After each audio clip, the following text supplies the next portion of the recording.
Mes chers compatriotes, je suis ici, dans cette salle où je me suis marié.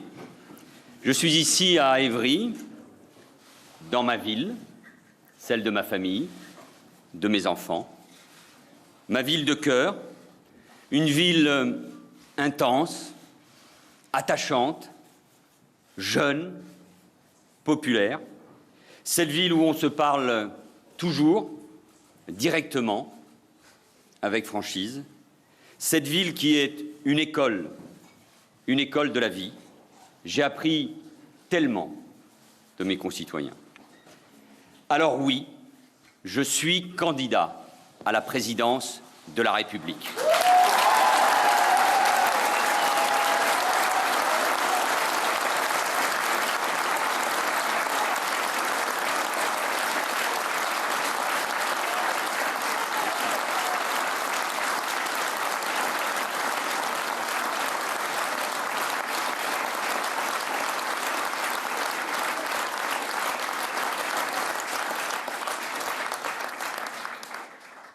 J'ai cette force en moi, cette volonté de servir mon pays.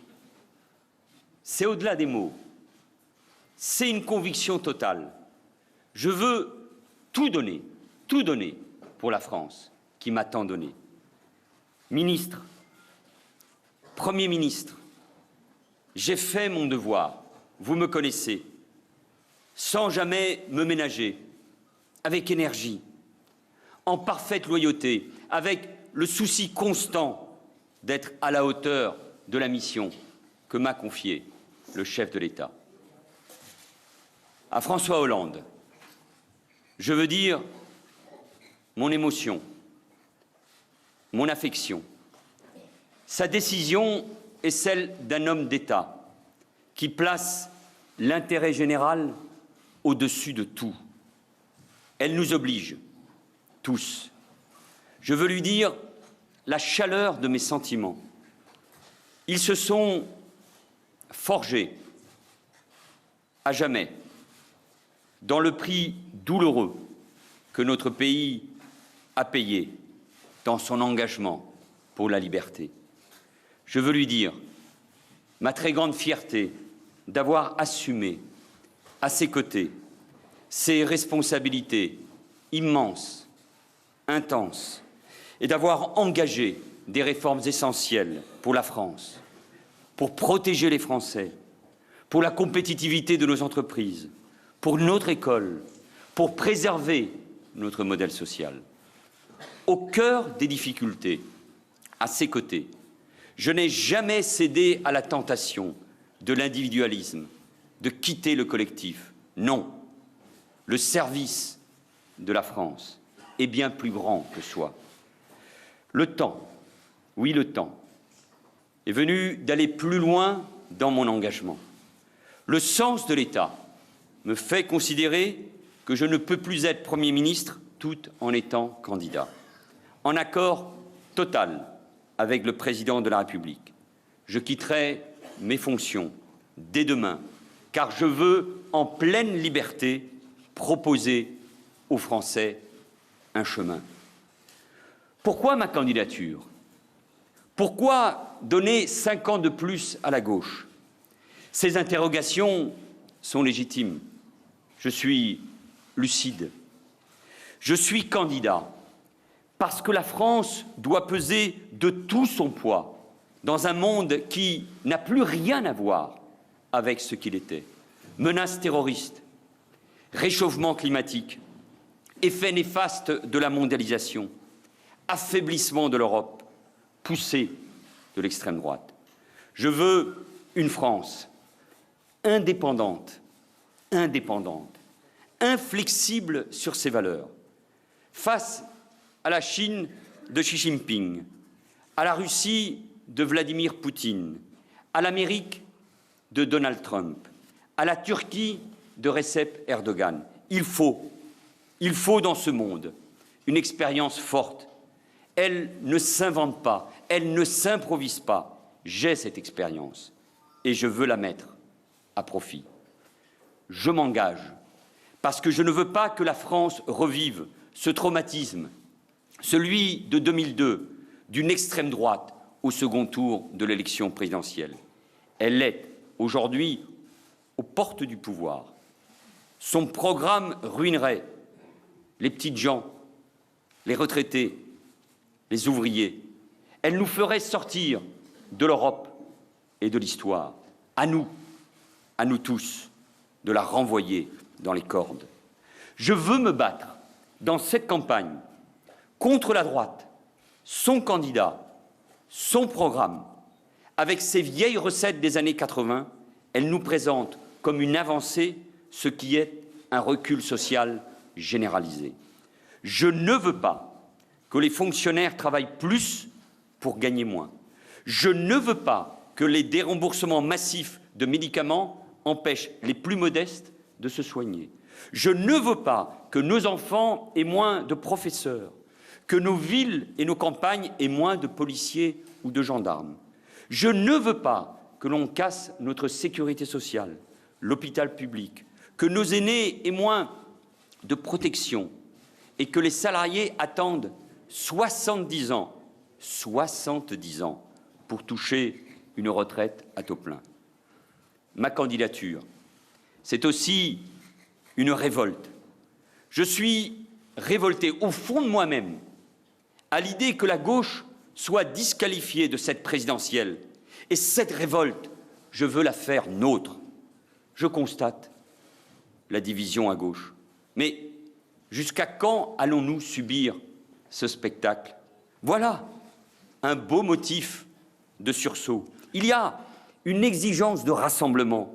Et au fond de nous, je sais qu'il y a une envie de se retrouver. Moi-même, dans ma volonté de faire évoluer ma famille politique, j'ai pu avoir des mots durs, susciter des débats, des incompréhensions. C'est ça la gauche, c'est le débat, c'est la controverse. Mais j'ai toujours assumé les décisions collectives, parce que c'est ça aussi l'esprit de la gauche. C'est mon histoire. Bien sûr, les uns et les autres, nous sommes différents, mais nous sommes ensemble. La division est toujours une affaire qui se fabrique à plusieurs. L'unité aussi. Chacun devra faire un effort. Moi le premier. Il faut être digne, se dépasser.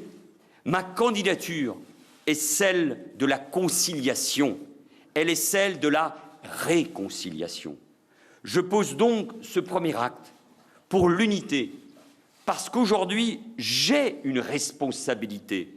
Rassembler, oui, rassembler, car enfin, quand on a gouverné avec François Mitterrand, Lionel Jospin, François Hollande, on partage quelque chose de grand, de fort, un même combat pour le progrès et la justice sociale.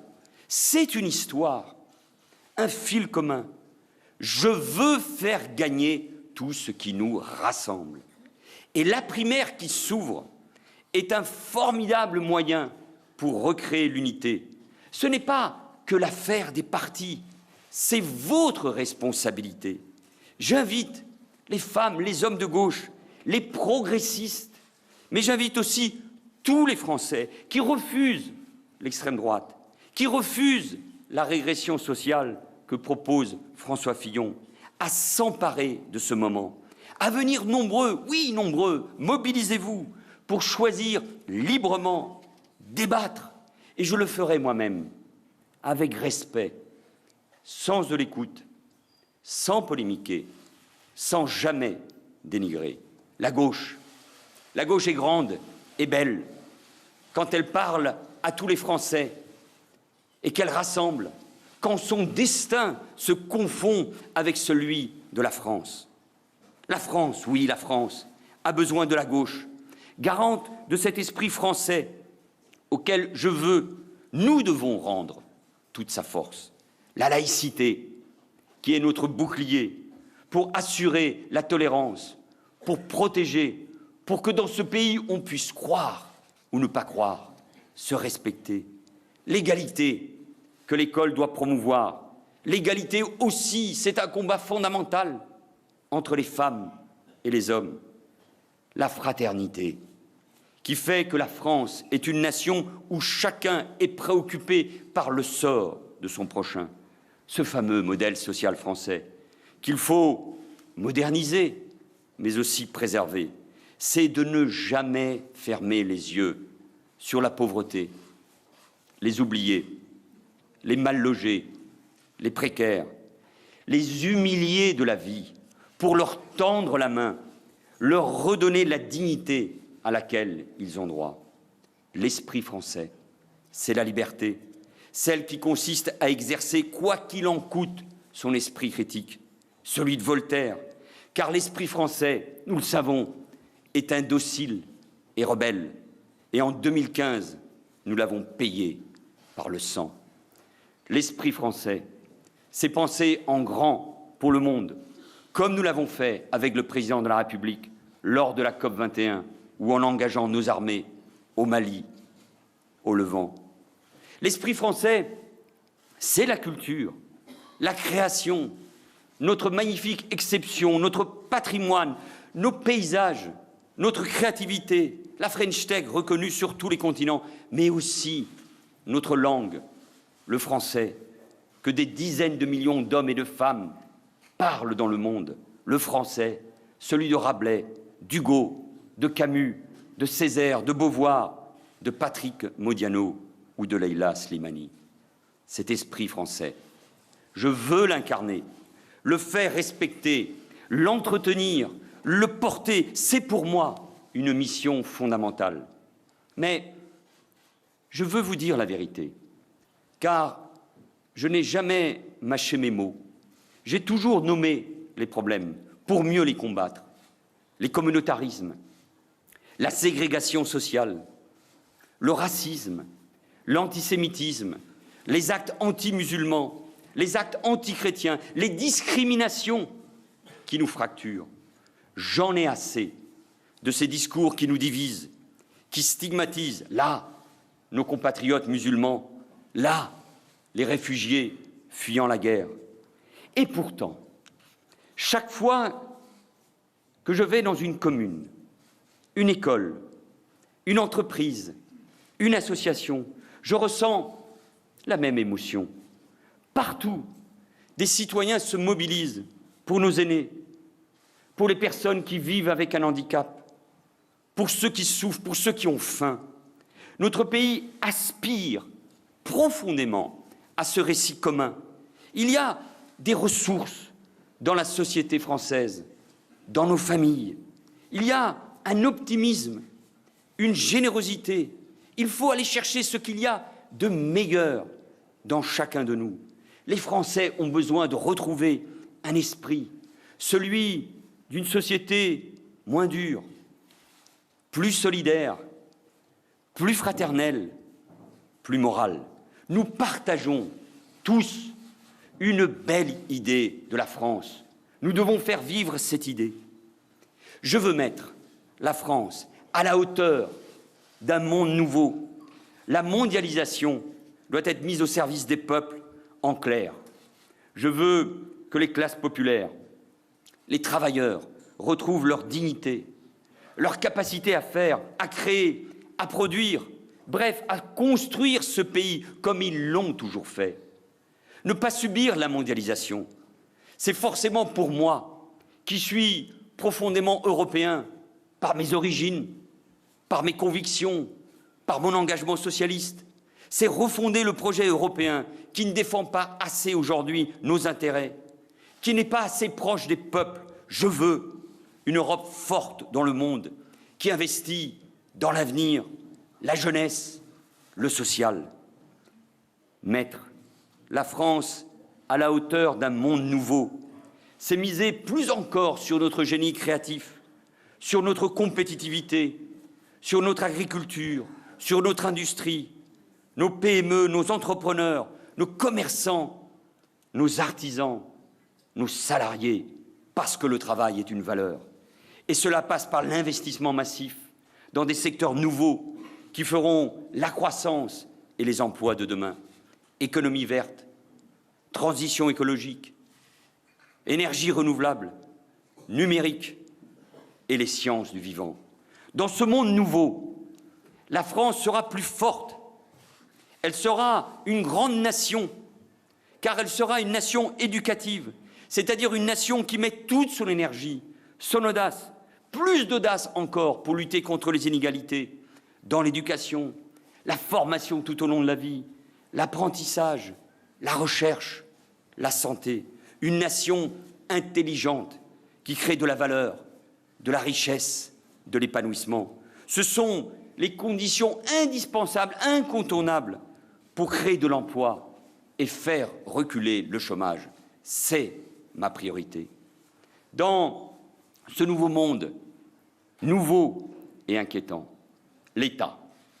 L'État a toujours un rôle à jouer. Il ne peut pas être mis en cause, il ne peut pas être démantelé. Il doit être l'expression politique de la nation. Un État qui protège contre l'insécurité, la délinquance, la menace terroriste. Un État qui protège les plus vulnérables. Un État décentralisé, présent, avec ses services publics forts, aussi bien dans les territoires urbains que ruraux, qui peuvent se sentir déclassés. Et je défends, vous le savez, la ruralité, mais aussi présent dans les Outre-mer. Un État bien géré, modernisé, plus efficace, car je veux poursuivre la baisse durable de l'impôt pour les classes moyennes et populaires. Je veux aussi, face à la crise démocratique, que la République, notre République, fasse davantage confiance aux Français. On ne gouverne pas au XXIe siècle comme au siècle dernier. À l'heure où certains ne veulent gouverner que par ordonnance, il faut toujours mieux impliquer les citoyens, les associations, les élus, les partenaires sociaux, car je crois à la démocratie sociale dans les décisions qui les concernent. Nous devons inventer, je proposerai, un nouvel équilibre pour nos institutions entre l'exécutif, le Parlement, les collectivités territoriales qui doivent assumer plus de responsabilités et les citoyens qui doivent être mieux associés, davantage consultés. Et enfin, ici, à Évry, je sais la force de notre jeunesse. Je veux que la jeunesse, toute la jeunesse de mon pays réussisse. Et parce que je suis un élu de ces quartiers populaires, je sais parfaitement que nous n'avons pas encore répondu à ces attentes. La réussite de la jeunesse ne peut pas être que financière. L'épanouissement naît de la capacité à concrétiser pour chacun des projets, à se réaliser dans le travail, la création d'entreprises, dans la culture, la vie associative au service des autres, au service de la République. C'est cela l'engagement. La réussite ne se mesure pas au montant du compte en banque, elle se mesure à la lumière que l'on a dans les yeux. Et je veux que l'on retrouve, je veux que mes compatriotes retrouvent tous cette lumière dans les yeux. Mes chers compatriotes de métropole, des Outre-mer, de l'étranger, nous sommes dans un moment historique, grave, mais passionnant, qui est le fruit d'un paradoxe. Alors même que l'espoir semble s'éloigner, que tout semble déjà écrit et joué d'avance, le peuple français, ce grand peuple, n'a jamais eu autant envie de reprendre les rênes de son destin. On nous dit que la gauche n'a aucune chance, mais rien n'est écrit. On nous dit qu'elle ne rassemblera jamais, qu'elle n'en a incapable. Rien n'est écrit. On nous dit que l'extrême droite est qualifiée d'office pour le second tour. Rien n'est écrit. On nous dit que François Fillon est déjà le prochain président de la République. Rien n'est écrit. Nos vies valent mieux que les pronostics. Notre vie, c'est nous tous qui l'écrivons. La gauche, le cœur de la gauche, c'est refuser les déterminismes, les carcans et tous les schémas préétablis. Je veux que nous conduisions la gauche vers la victoire. Donnez-moi cette force. mobilisez-vous, venez nombreux au mois de janvier pour choisir le destin du pays. Je veux faire gagner tout ce qui nous rassemble. Vive la République et vive la France!